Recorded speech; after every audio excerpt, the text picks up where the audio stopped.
Well, Start getting awareness. yeah, we need more than a camera. Now he's picking on you, Chip. I don't know. You didn't say anything, did you? You were just sitting. Oh, you did. See, being a smart aleck. I've already called him from Luke today. Yes, no question. Welcome, everybody. Really excited to be 3-0 with maybe the toughest schedule in the country. In fact, there's only 4 teams nationally that have won 2 non-conference games against Power 5. So that's pretty cool. And the guys have fought it. They've been physical. They've had an overtime game, so they've won a close game. And they've had 2 games that they won in the fourth quarter and beat the other team down. We have not been 4-0 since 1997. So this is a huge week for us. We also haven't responded very well after positives. We haven't handled success very well. And that's part of the growing of your program. We got to get used to winning again, and we got to think we're going to win and plan on winning instead of feeling too good about ourselves, getting the pats on the back, and not being as ready to play the next week. So that's important. But 3-0 for back-to-back seasons for the first time since 96-97. 3-0 for the third time in 4 years. It's only 3-0 start. The other 2 times back-to-back were in 96 and 97 as well. It's also the first time we've beaten a Big Ten and SEC team in the same season since 1976. So a lot of positive things happening right now with our program moving forward. Jeremy can get you all these stats or any of these stats if you need them. Player of the game offensively was Nate McCollum. 15 catches, 165 yards, and a touchdown. He had the most catches of any player during this regular season. And he was 1 catch away from tying Josh Downs' record for most catches in a game. If I'd have known that, we would have thrown him 1 more ball. But he was 1 shy of a school record. So he's good to have him out there. Glad that he's well. Obviously, you see the impact we thought he would have on our team, and you add what we thought the impact Tez Walker would have had on our team. They were 2 great choices in the transfer portal to give us great speed outside and change games. And that's not the only reason we were disappointed in Tez not playing, because we thought he should, but obviously he would have a great impact on our team and put himself in a tremendous position with the NFL and with NIL money as well. So those are more reasons that we've been upset.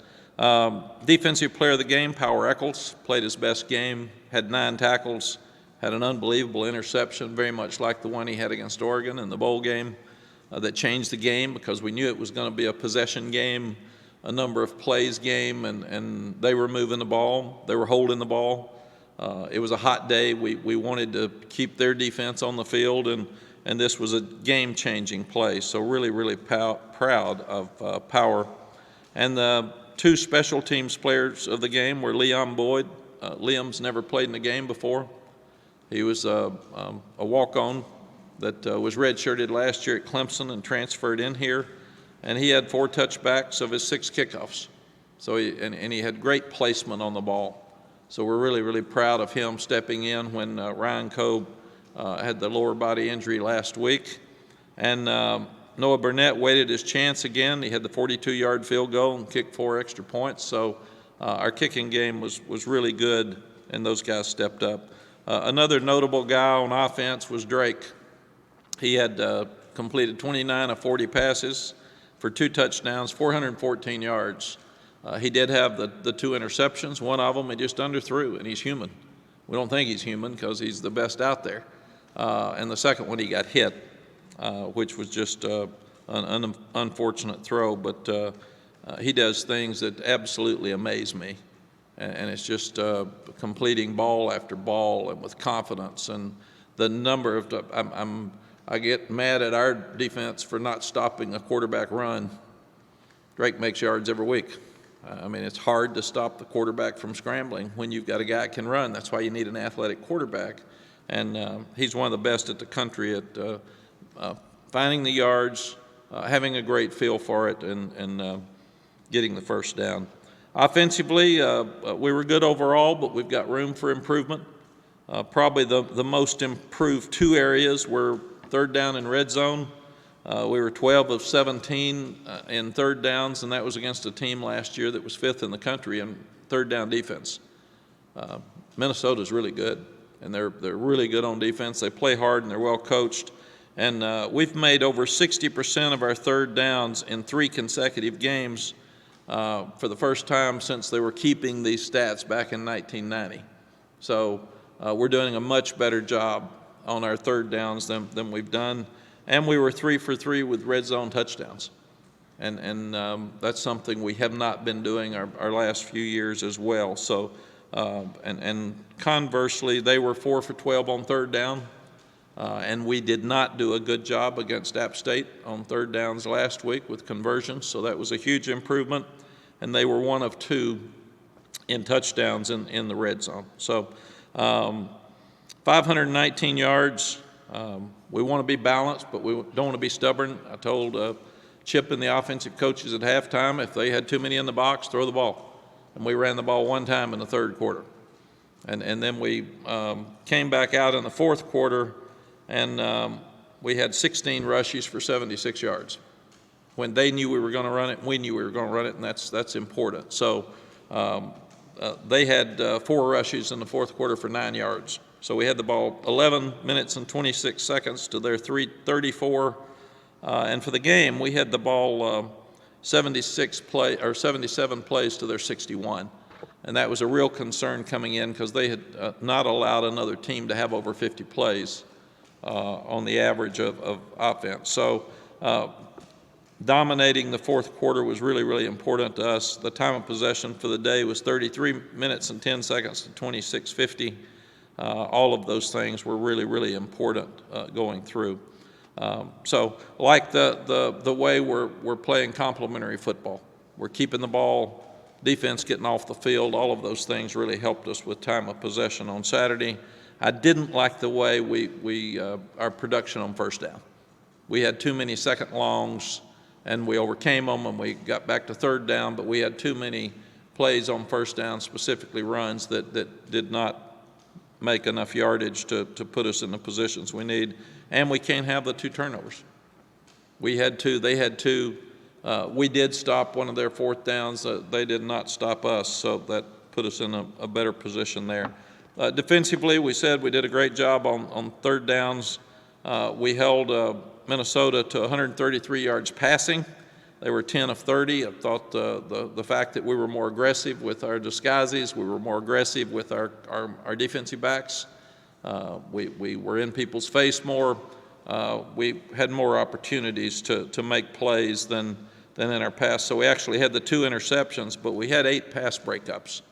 And in our past few years, we haven't done a good job of being there. So we're around the ball now. And when you do, that's when you start getting more turnovers and gives you a chance to win more ball games. Defense did a great job with sudden change. After the interception that came back to the 16-yard line, plus 16, we in our past, we haven't done a good job of standing up and stopping people.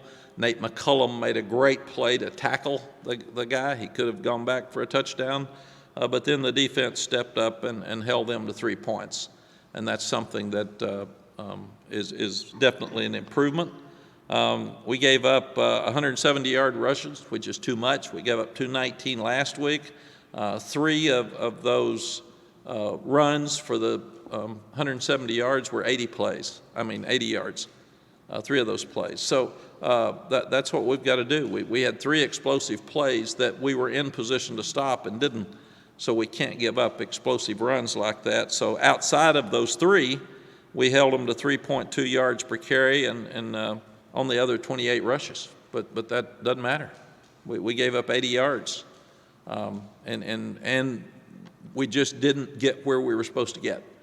We've got to play those better, and we've shown those to the players. And the other thing that really hurt us, and we gave them a first down on third and long with a penalty, but also they had 2 quarterback runs.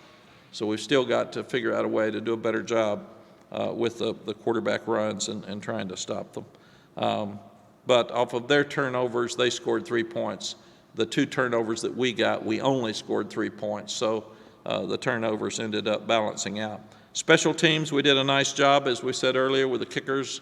Our punter did a good job kicking it inside the 20. We had Drake in a shotgun formation where we can actually run the play or punt, and he punted it inside the 15, which we felt like gave us an advantage. And we had the one really bad punt, the 22-yard punt, which is unlike Ben and something that we can't do. We were fortunate that they had a block in the back, a personal foul that gave us 15 more in that situation and didn't hurt us. Pittsburgh, they always play you tough. They're one of the toughest teams in this league, traditionally. I love Coach Pat Narduzzi. He's tough. He's a competitor. They're not happy with their start. We've been up there the last 2 times and played overtime games and lost both. They'll be ready to play. They'll be excited to play. So we've got to go do a great job and go fight our guts out and, as I said, be able to handle success, because we know how they're going to play. The question will be, how are we going to play? Because we haven't always responded well when people are patting us on the back. So that's really important that we do that this week. Questions? Mack, you were talking earlier about the team traditionally not responding as well to positives and momentum and things like that. What do you want to see, in that process of their response? Like, what do you want the response to look like? I want the response to look like you just got beat, and there's so many things that you've got to improve on your team to get better, and you're playing to a standard. You're not a team that plays up and down. I always loved Coach Osborne's team at Nebraska. I thought they played. I saw them play Northwestern in the Alamo Bowl once, and they were disappointed because they didn't get what they wanted in the bowl game, and they beat them like 59-0. And I always told our teams at Texas, you play to a standard, period, each week. And you got to play to a standard of the best team. When we won the national championship, after we beat Oklahoma, we started playing to the standard of USC because they were number 1, we were number 2, and that was really stupid at that time. But we said, let's compare our stats every Sunday to USC's, not to Oklahoma State's, not to Kansas State's. We're not playing them, we're playing for the national championship. So to get there, you've got to play to the best of your ability. So we actually did that. So we're trying to get this team to do the same. Understand what we didn't do well. Don't start sitting around talking about what you did well. Everybody knows what you did well. But what didn't you do well? What didn't I do well? What didn't our coaches do well? And I'm on our coaches this morning like we lost the game. And that's what I told them. Why did we give up 80 yards in 3 plays? We didn't coach them right. We didn't have them in the right place. That's on you. Don't blame the kid. If he didn't fill the right gap, if he didn't play with the right leverage, that's coaching. That's you. Why did we threw 2 fades, 2nd and 10 in the red zone, both of them incomplete, out of bounds? Why did we throw them?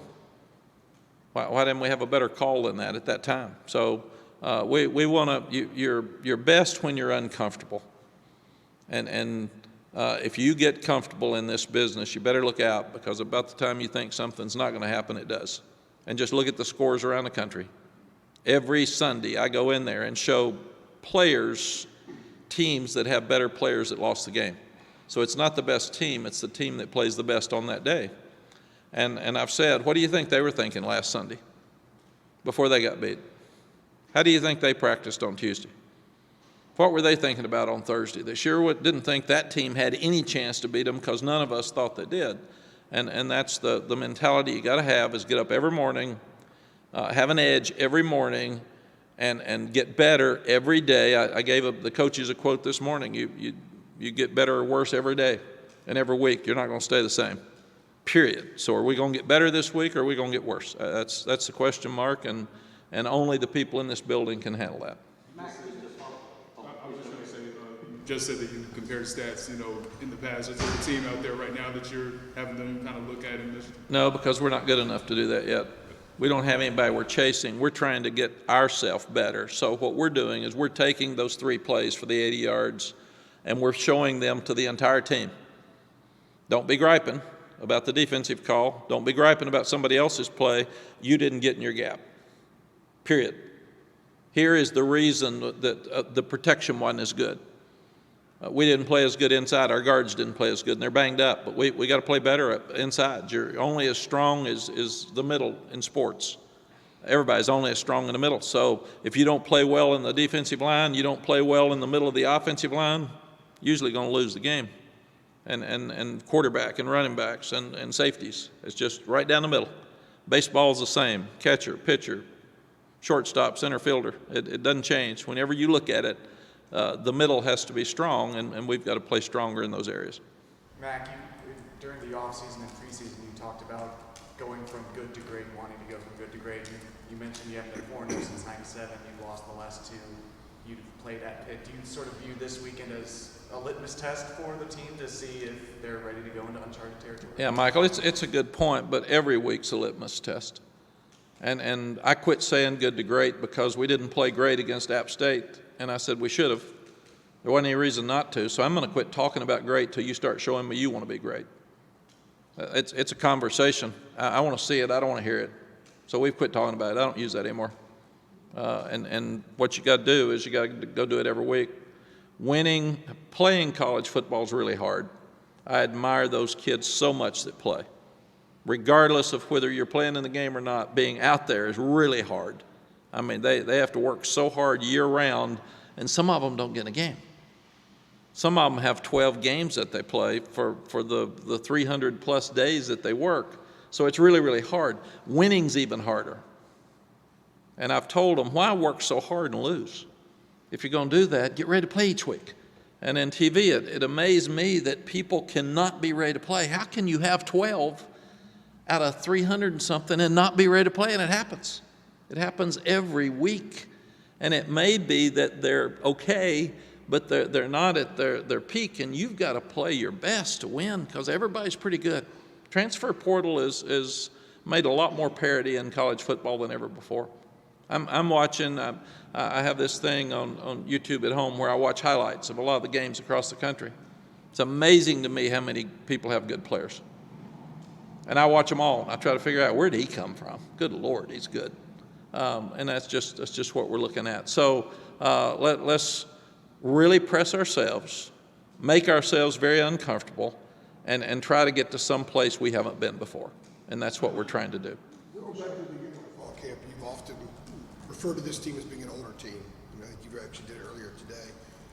You've had 5 sudden change situations if you include the onside kick, and you've given up 2 field goals. Is that an example of an older team? And where does that come from on the defense? Yes, Andrew, experience, positive and negative experience. I've got a lot of both, so I understand when those things come. But I felt like that the fact I was going down before the half to tell the team this is a critical series, all that, Sid Gray was telling the defense better than I was going to tell them what I was going to tell them. And that's when I said, yes, we're getting better. We're getting there. The fact we're playing so many more people is helping us on defense. We played 8 defensive linemen. We played 8 secondary players. We've never done that. So for Don Chapman to play 35 plays instead of 65, he's got 35 better ones in him because he's fresh. And then you're developing depth, and you've got better team morale, and you're less likely to get people hurt. So that helps too. So we've got older, more experienced players that can actually play 2 deep now instead of putting a guy in and letting him play. Like Travis Shaw, I think, played 15 plays. And that's progress for him. Des Evans played great. Jacoby Cowan made one of the best plays of the game. And he might have only played 7, 8 plays, but he was highlighted as a guy who made a difference in the game because he held them on a 3rd down and 3, I think, that ended up being a 3rd and 2, 3rd and 3. It ended up being a 4th and 3, and they punted. So that's a huge play in this game. So all of those things are better. Power Eccles, Saul said playing power stepped it up. We were able to play Amari Campbell a series, the 3rd series of the game. We need to play him more. We need to play him 10 or 15. We got to get our guard area straightened out. It's amazing when one position gets hurt, and it makes no sense, but it does, and it gets hurt a lot. So we're pretty healthy everywhere except in the offensive line, so we got to get those guys healthy. Mack, you've seen a lot of teams load the box and try to make the quarterback win the game. Were you a little surprised at what happened in Minnesota? No, Chip, after we ran for 319 yards, those backs are really good too. So that's the one thing that is an advantage for us right now, is we can run it and we can throw it. And everybody knows we can do both of them pretty well. So we've got to go into the game with a balanced thought, and then whatever they take away, we've got to use the other one. And I said the word stupid on Saturday, which I shouldn't have said. I said, let's don't be stupid. It's not stupid, it's stubborn. Let's don't run up the middle if they've got too many in there and just act like we're going to be tough. Well, we're going to get beat. Be smart. Be smart, and don't be stubborn. And you want to run it, but I thought what the coaches did on Saturday at halftime was unbelievable. They went from Drake's hot, we got guys open, let's throw it. So we ran the ball one time in the third quarter, which I would have never dreamed and wouldn't have thought sitting there pregame that would have been a smart thing to do. And then we ran it 16 times in the fourth quarter for 76 yards. So take what they give you. There's the old quote, dance with the one that brung you, is the old quote. And Drake was hot, and I've never seen him better. And people anymore, it's like it was with Colt McCoy. If Colt McCoy ever threw an incompletion, we all said, what's wrong with him? Well, that's the way it is with Drake right now. If he ever throws an incompletion, we say, what's wrong with Drake? Man, it's that way in practice. I went up to Chip one day, and Drake had thrown 2 incompletions, and I said, what's wrong with Drake today?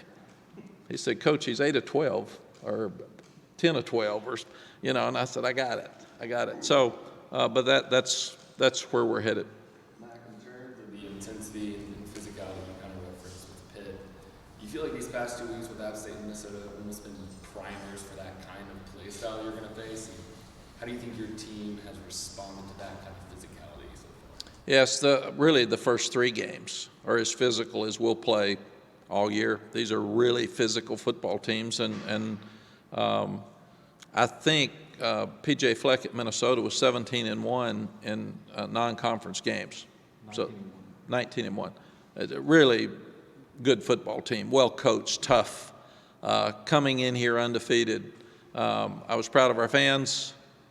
We've got an unbelievable student body that helps us. We got to get back to winning at home, and now we've won 2 games at home that will help us because we got a 3-game stretch after the open date here.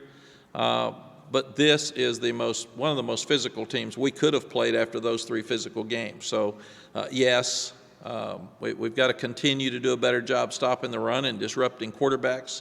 Coach Chiswick will talk about that in a minute. I'm not going to get into them, but we had a lot of pressures. We had a lot of hits on the quarterback. Even though the sacks don't look the same, it's still pressures, hits, making him uncomfortable are all very valuable. And I think part of that's because we're doing a better job with our secondary of getting up there tough. But yes, we're banged up, we're sore, tough game, got to get ready to go. A lot of people are banged up and sore, but a lot of people aren't 3-0 either. So we should be taking high energy and confidence to Pittsburgh, unlike a lot of people who haven't played anybody. Just to follow up with that real quick along those lines, do you think this is the type of team that looks forward to a fight, you guys, or does that remain to be seen? Yeah, we didn't look forward to the App State fight. We did 1 and 3, so we'll see. Saturday night about midnight, I'll know. Well, ask me again. Ask me, you'll know. You don't have to ask me. You'll tell by the look on my face when I walk in the press conference. You have a sense for that when your team sometimes going into a game. Did you sense before South Carolina and Minnesota was different than it was before App? Yes. Yes, I did. We had one of the best weeks of practice this week I've ever been around. Guys were upbeat on Tuesday. They were excited. I could tell there was a buzz. And I told them that yesterday. I said, you're sitting here right now, and you've got to get rid of this one, which is going to be hard to do with everybody patting you on the back. And you've got to get excited about going to Pittsburgh where you haven't won. And we'll see. We'll see tomorrow. And usually on Tuesday. And it was amazing. We had great practices for South Carolina, great practices for Minnesota. They were okay for App State, and we played okay. So they usually tell you. And I'm telling you, it's really hard to flip it when you see it. It's like when you're talking to them on a week like that, they're looking at you like, what are you mad about? We're 3-0. I said, yeah, I'm mad because I want you to be 4-0. You can't get comfortable. Is that the next layer for you with this program as you're building culture and all these different things? The next layer? Absolutely. Is the moment where you are right now? Absolutely. We won the Coastal and didn't win another game. because we hadn't won the Coastal in a long time. We won 9. We hadn't won 9 in a long time, so we got comfortable. And you can't get comfortable in life. You can't get and football is a microcosm of life. That's what it is. And you can't get comfortable.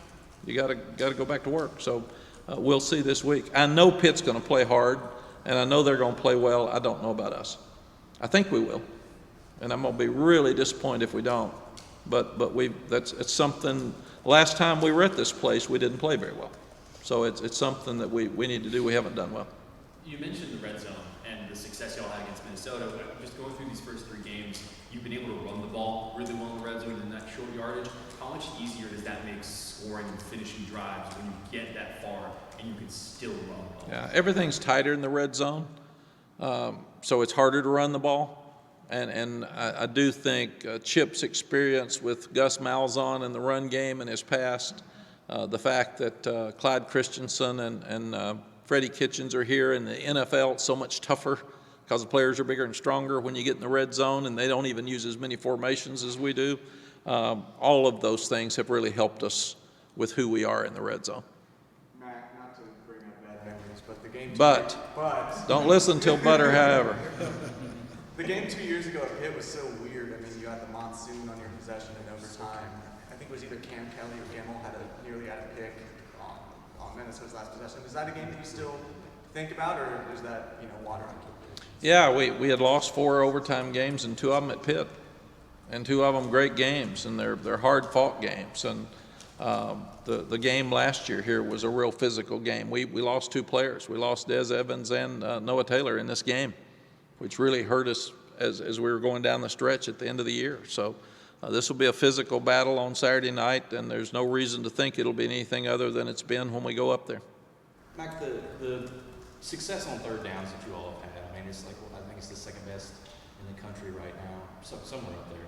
Like, is that one of maybe the elements that warms your coaching heart, something like that? And is that also just a symptom of having a great quarterback in Drake? I mean, do those 2 things sort of go hand in hand? Yes, running the ball and having a great quarterback are really important. If you can't run the ball, you're depending on the play and the health of one person, and your program's more important than that. You can't depend on one person to be great all the time. You can't. Or if the receivers are not hot one day, or if you're not protecting him, you get him hit too much. So running the ball in this game is so important. We ran it for over 100 on Saturday, but it was hard. They ran it for more than we did, and we were still able to win. Usually the team that runs the ball the best wins the game. But when you have a great quarterback and they stack the box so much, it gives you 414 yards of of receiving, and that gives you a chance to win the game with some huge plays. Should have been a touchdown to Kamari Morales. He was tackled at the 6-inch line. He threw the great ball down to Nate early in the game, and that's a ball he's falling back and running to his right, and he throws a strike. Drake's just an unbelievable player, but those running backs are good too, and we've got to do a better job in the offensive line of making sure that we get hats on hats so we can make some yards in the running game. I think that was 3rd and 12 too on the Drake touchdown. Was it 3rd and 12? Yeah. Matt, the comfortable thing that you just mentioned, you see it, you can sense it early in the week. Who are the best coaches you've known at keeping teams from getting comfortable? What do they do? The best coaches that I've known that kept teams from getting comfortable had the best players, and they were too deep, and you put them on the bench if they weren't ready to play. And that's why I feel like we shouldn't be as tired on defense. Aaron Crawford played 98 plays against Virginia Tech our first year here in 6 overtimes. Now, how could he possibly come back and be ready to practice on Tuesday? He's exhausted at 320 pounds. So playing 8 defensive linemen, they should be fresher on Tuesday. Playing 8 defensive backs, you're fresher, but you also want to get more snaps. And I've said you get your snaps in practice. You don't get your snaps in the game. So you've got to earn it. So what I've seen is when you got good players and you put them on the bench, if they don't play well, they have a tendency to want to play well in practice because they want to play. And that's the best teams that I've been around.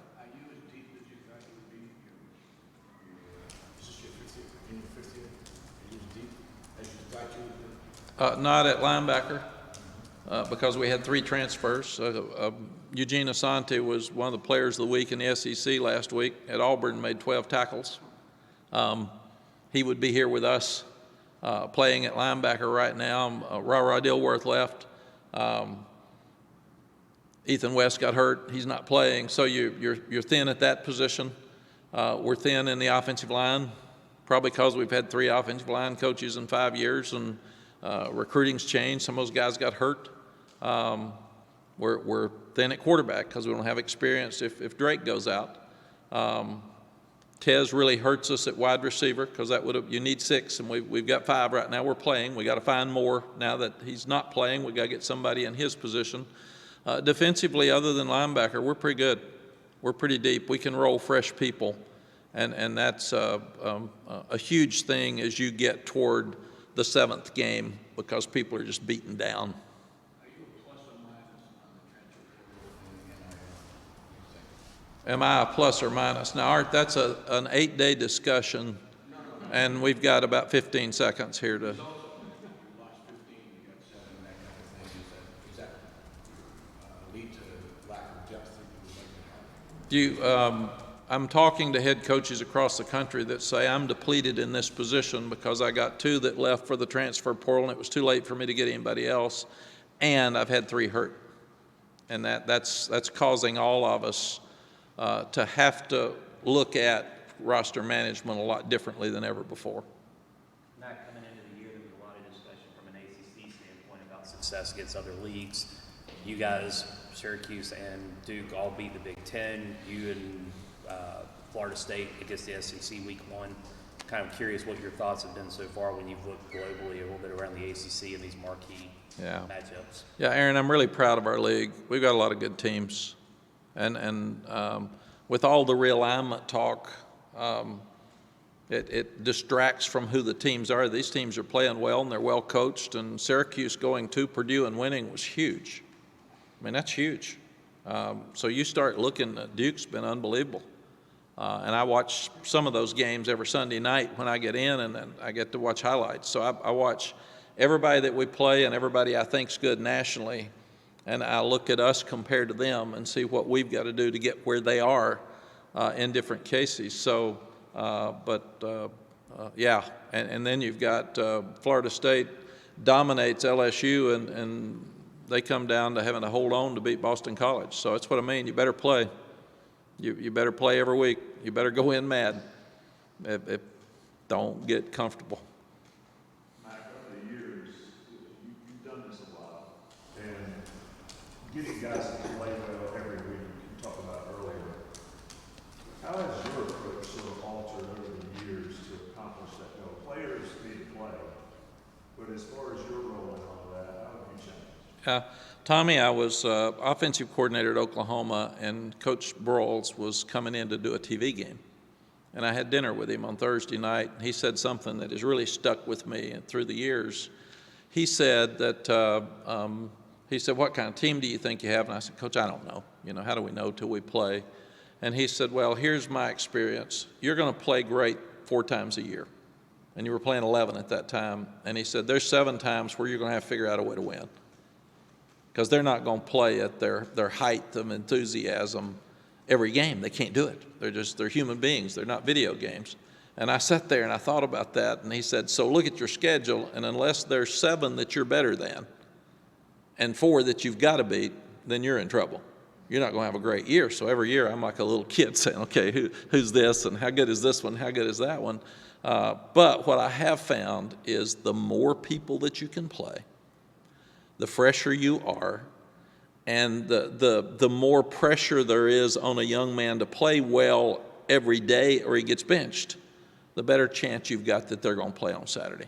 You can't say all the magic words to get them to play. There's 120 of them, and they're all different. There's a key to each kid, and every kid is different. So how can a coach get all of those to go? Now, the assistant coach can get hot points and try to get them ready, and individual meetings are more important than team meetings because people will listen in individual meetings because it's about them. If you've got a guy that's not a good listener in a team meeting, he's probably going to drift and fall asleep anyway. So the one that needs to hear it's not going to hear it. The one that's ready to play is going to hear it. Power Eccles doesn't need me to be talking to him in a team meeting. He's going to be ready to play. But I think the fact that the more players you get, the better players you get, and the more a guy has to earn his right to play every day, like real life, the better chance you got to be good. Follow up on that, Omani Chapman, injured in the spring, maybe took a while to get used to the North Carolina culture, or is he one of those guys that maybe the light bulb clicked ahead of last week? Yeah, I hope so. He's one we'll see on Tuesday. Does he feel too good about himself? Had some trouble on a couple of plays. In fact, it's so weird, his interception was caused by Des Evans. We've been so hard, people have been so critical of Des. He hit the quarterback as the quarterback was throwing the ball, so I could have intercepted it. And it was good, but Des Evans made the interception, not Armani. But Armani should feel good about himself. Now, as we feel good about ourselves, are we that person that motivates ourselves to do better than good, or are we the person that gets complacent? And we don't know him very well yet, so that'll be a good test on Tuesday. Mack, you have been able to get Drake to stop hurdling people or attempting to hurdle people. But you took a couple big hits the other day.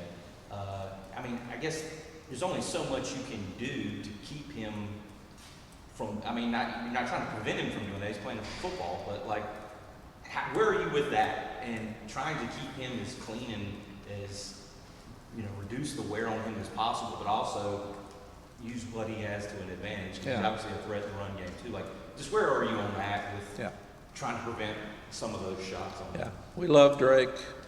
Part of what we love is his competitiveness, because that's who he is. But also we got to be smart. And I told him last year that it's selfish for you to take hits because we need you to play. So let's be smart. There's a fine line between competitive and smart. If it's to win the game, go dive. Other days, step out of bounds. Don't take a hit, because everybody's trying to hurt him. Everybody. I mean, they want him out of the game. So get down. Be smart. Next year when he's in the NFL, it's going to be the same thing with bigger guys and faster guys. So let's learn now how to stay healthy, because we need you healthy. And he just loves to compete, and you love that about him. Let's be smarter. Let's don't be stubborn. Mack, talk about physicality. What exactly do you need out of the offensive line, physically and mentally, going through this really physical challenge? Yes, we were very physical in the first game. I thought the offensive line obviously did a great job with 300 yards, 319 rushing the second game.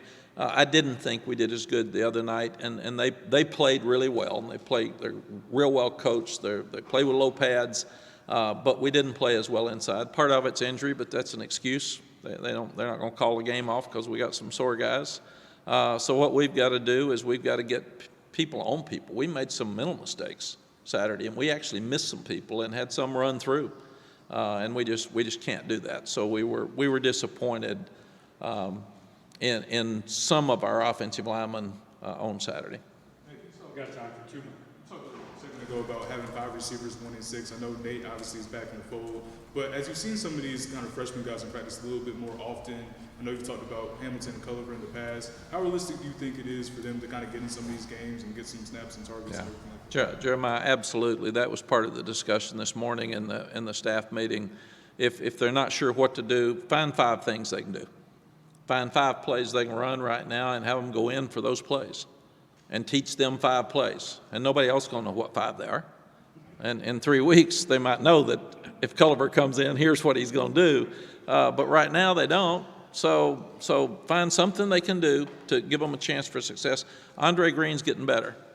I was hoping he'd catch that deep ball Saturday. That would have been a true breakthrough for him. But he's getting better, and he's practicing better, and he's playing with more confidence. And some guys do it faster than others. I will say, to brag on him too, Omarion Hampton never changes his look on his face, his personality, his demeanor. He rushed for 236 yards last week. He didn't rush for many Saturday, and you wouldn't know any difference in him. That's who he is every play. And I think that's why he's going to be such a great player. He's got a toughness about him that's really special. Then he caught the ball from behind him that he ran for about 20 yards like a dart.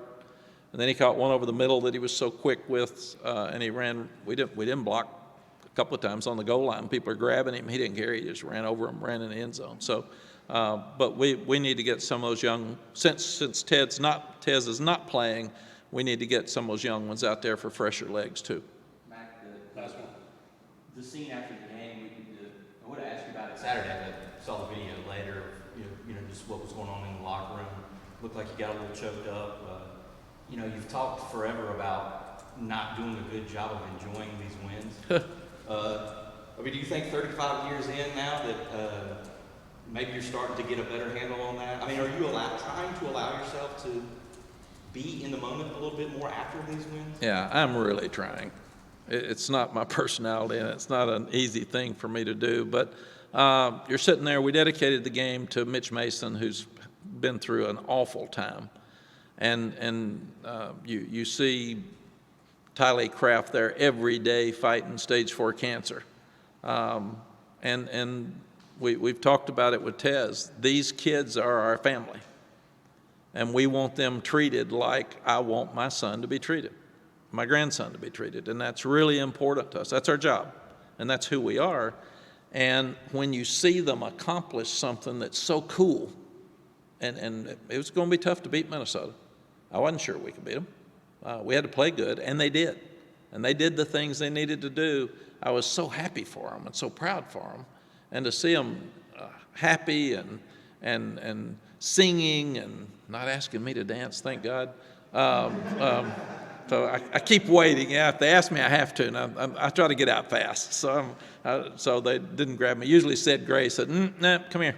But it is really emotional because you want them to be happy, and you want them to get rewarded for how hard they worked, and you want them to be confident, and you want them to accomplish things in their life. That's a huge accomplishment.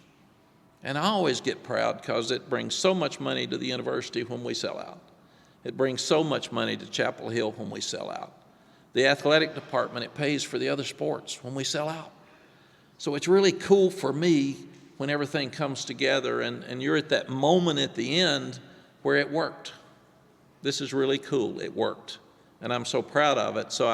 I'm a real emotional person. I get mad easy, so I don't usually talk when I get mad. I get by myself because I don't say things that are good when I get mad. And that's not good for me. So I've learned that. So when you see me not talking, it's because I don't need to be talking. And usually after a loss, I don't talk to anybody. I got to talk to the team. I got to come in here and talk to you all. I try to get out of here as fast as I can and not say anything. And then I got to go try to figure out why we lost, what I should have done differently, because I feel guilty. I feel bad. But I feel so proud for those kids when you're sitting there looking at them, and you're looking at every face, and everyone's different. And especially if you're seeing a Jacoby Cowan who made a great play in the game, and he is so proud of himself. That's really cool. All right. Got it? Thanks, Coach. Thank you all. Appreciate it, Mack.